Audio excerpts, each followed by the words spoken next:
الله أكبر.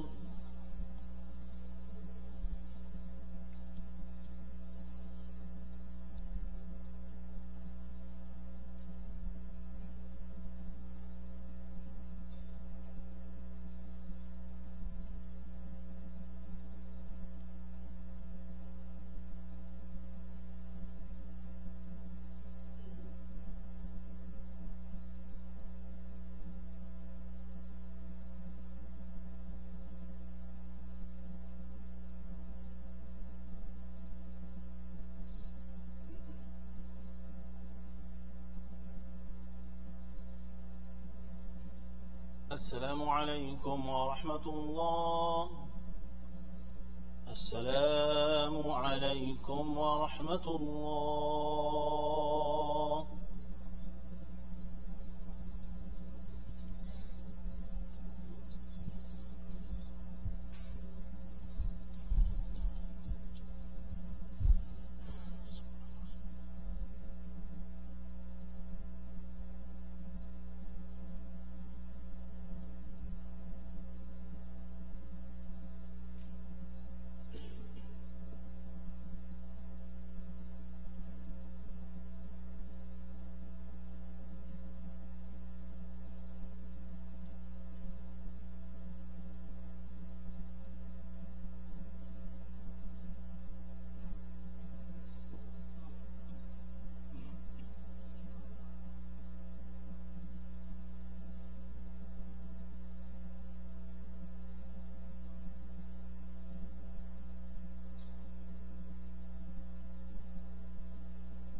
Assalamu alaikum wa rahmatullahi wa barakatuh.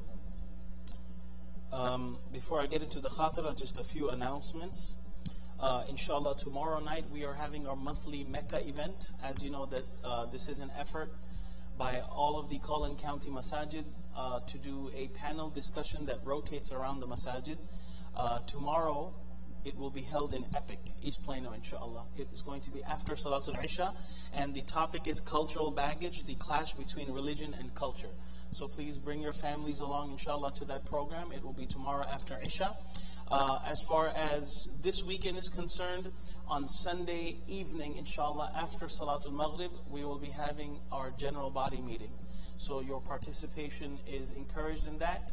There was a survey sent out to ask you for your opinion and your thoughts regarding on which way the expansion should go. We're going to be discussing that along with some security updates and financial updates. So please show up for that, inshallah. Next Saturday morning, we will be having our Energizing Body and Soul event. That's going to be at Bethany Lakes Park. This is where the brothers get together one Saturday in a month. After Fajr, we go to a park close by. We share a dhikr and we pray ishraq, walk, and then have a light breakfast and come back. Next Friday over here, next Friday night, which is the 7th of December, inshallah, we will be having a halaqa after Salatul Isha, and it's titled, We Believe in Jesus Too. To talk about a brief overview of the life of Isa alayhi salam, what we believe about him and what we don't believe about him. So very beneficial, especially for the children, inshallah. Tomorrow afternoon we are welcoming Imam Mujahid Fletcher, Brother Mujahid Fletcher. He's going to be giving khutbah, inshallah, inviting us to their banquet that they are going to be having for the Islam in Spanish location that's here in Dallas to support its activities. So that's as far as the announcements are concerned. نحمد ونصلي على رسوله الكريم أما بعد رب اشرح لي صدري ويسر لي أمري واحلل عقدة من لساني يفقهوا قولي. I would like to take this opportunity to remind myself in front of everybody, as I do every Thursday night, that right now it is the night of Jumu'ah. And the Prophet ﷺ has said, خير يوم طلعت عليه الشمس يوم الجمعة. The best day that the sun can rise upon is the day of Jumu'ah. The Prophet ﷺ has mentioned many incidents that happened on Friday. The creation of Adam alayhi salam, the day he was granted entrance into Jannah, when he was sent to earth on the day of Friday, وَلَا تَقُومُ السَّاعَةُ إِلَّا فِي يَوْمِ الْجُمُعَةِ. The day of judgment will commence on Friday. So this is our weekly highlight, our weekly Eid, and it should thus be treated in that manner.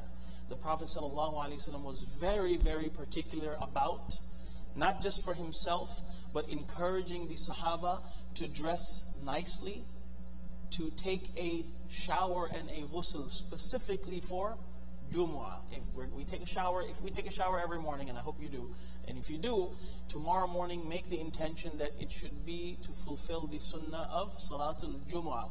If you are going to work, you wear a uniform, do something with your uniform or something with your clothing that makes it stand out from the rest of the week. Okay? If you do not wear any thobe or anything ethnic, do something, wear your best shirt, right? Wear a better shirt. Do something to grant Jumu'ah its respect, reverence, and distinction. Be particular about using scent for the men in particular, right? Come early to Jumu'ah, find a good spot, smell good, do not inconvenience anyone, keep your cell phones off, and try to come early. Another thing that the Prophet ﷺ has said, أفضل الصلوات عند الله عز وجل صلاة الصبح يوم الجمعة في جماعة. The best prayer in the eyes of Allah subhanahu wa ta'ala is the Fajr prayer in congregation on a Friday. So please try to make an effort to be here. Yes, the Friday morning Fajr it's a little longer, and by a little I mean instead of 10 minutes, it's usually 13 and 14 if I have a bad throat. Okay? So, and when Fajr gets to 6:30, we do an abridged version of that just to make it easy for people who need to jump on the highway. So please make sure that you start your Friday morning on a good note by coming for the Fajr on Salat al-Jumu'ah. Another thing that the Prophet ﷺ has told us that on Friday there is a particular part of an hour. لا يوافقها عبد مسلم. Any Muslim who finds himself in this particular moment, every dua that is made, he does not make a dua except that it is answered.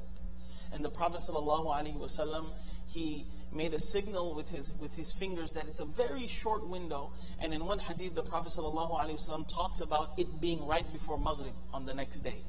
So tomorrow, set a reminder for 5 p.m. tomorrow. Okay, just tell me what you want to be reminded about. To pray. Okay, I'll remind you. So, it's British. Okay, yeah. So, 5 o'clock, Maghrib comes in at 5:19. Set a reminder, whether you're driving, it doesn't matter, that you spend those last few minutes making dua to Allah subhanahu wa ta'ala with the specific intention of catching this virtue of, like, save a special dua for those last few moments. And for those of us who pray Maghrib in the masjid, instead of sitting around or being on the phone, and inshallah hopefully you're reading Quran or reading another dua if you're on your phone, but if you're not, definitely not on WhatsApp or YouTube, make sure that you make dua. And when we talk about dua, there are a few requests that we have for dua. I keep on, and please forgive me for some of the brothers who tell me to request me duas. If I don't have it written down, it just goes away. Brother Muhammad Nabi, who is sitting over there on the chair, he lost his father a few days ago. We ask Allah subhanahu wa ta'ala to grant him maghfirah. We ask Allah subhanahu wa ta'ala to bless his soul and to make the ongoing journey in the hereafter a very blessed and a blissful one, and to grant Brother Muhammad Nabi and his family patience and strength. Also, another request for dua, our brother Nasir Jamal, who's usually standing right here. He's in Atlanta. His mother is going to be having a bypass surgery tomorrow morning. So he's going to be there to be by his mother's side. We ask Allah subhanahu wa ta'ala that it is a swift and easy surgery, and that she is back up on her feet in no time, and that Allah subhanahu wa ta'ala grants her strength, inshallah. As you found out last night, my grandmother, my mother's mom, she went back to her Lord yesterday morning at the age of 89. So I also request all of you to remember her in your prayers, in your du'as. That was my last living grandparent. So for those of us who have grandparents, please make the most of them. Please ask them to make du'as, learn from them, hear their stories, hear about their life. You will be surprised.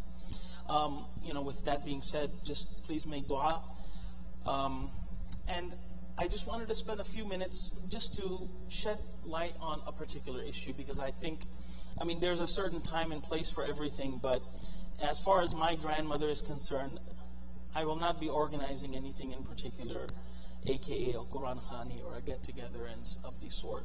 And I just wanted to spend a few minutes to talk about this and to educate our community about this particular concept of a Quran Khani. Does everyone understand what a Quran Khani is? Or what a Fatiha is? Right?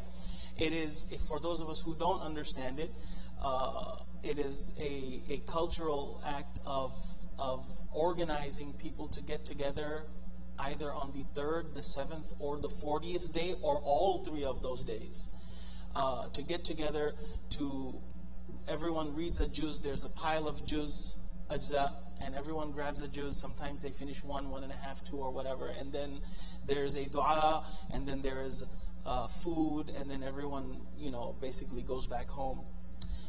This particular practice, as I indirectly said in the beginning, it is a cultural practice, and it is a custom, right? The custom of Quran Khani,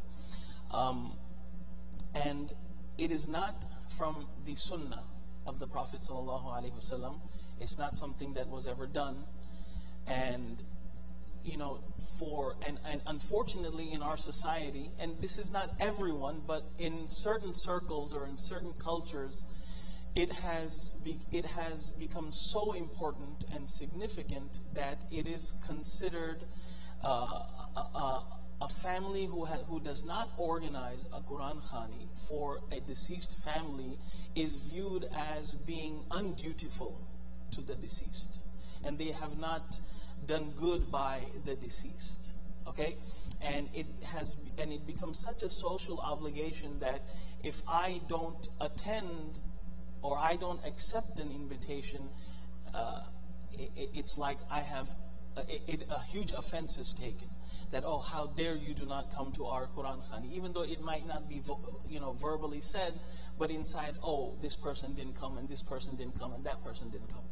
And when a certain type of organized worship becomes of this status, where it becomes so important, so significant, that it is considered an aib, or it's considered a deficiency amongst the children for not doing something like that, then that exactly falls under the definition of what we know as an innovation.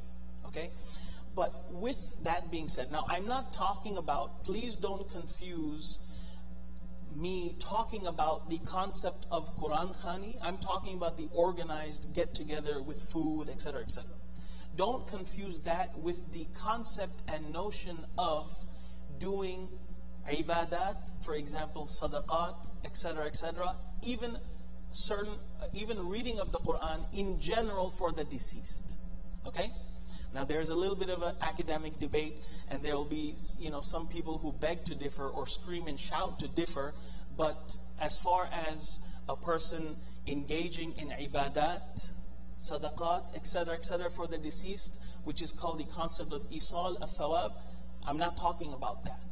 I'm talking about this organized event that we know as Quran Khani. With that being said, please, brothers and or sisters, understand that the time to educate somebody about the status of a Quran Khani in Islam is not when that person is in their grief. You don't educate someone when someone has just died in the house. Oh no, you know what? I'm not going to attend this because so-and-so, yada, yada, yada. That's not the time.